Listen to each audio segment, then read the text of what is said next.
ازيكم يا شباب عاملين ايه؟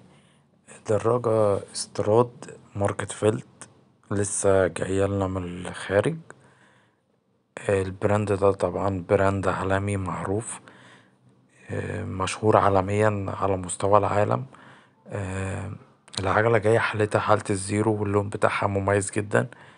الجروب سيت كله تياجرا، البوتوم براكت شيمانو، كل مكوناتها الأصلية. العجلة دي لم تستخدم في مصر.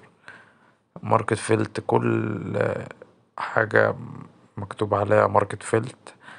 الفرك كربون، تيش كربون، برضو ماركة فيلت. العجلة دي متاحة عندنا لو حد حابب يشتريها أو يقتنيها يعني. عندنا شحن لأي مكان في الجمهورية، مكاننا في اسكندرية.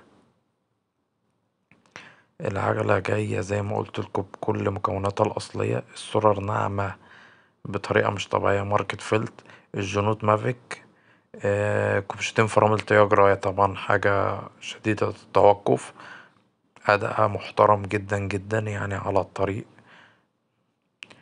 كل حاجة أنا مصورها لكم بالتفصيل عن العجلة عشان برضو كل حاجة تكون قدام العميل، يعني لما يجي يستلمها لازم تكون حاجة بيرفكت يعني ما فيهاش أي حاجة.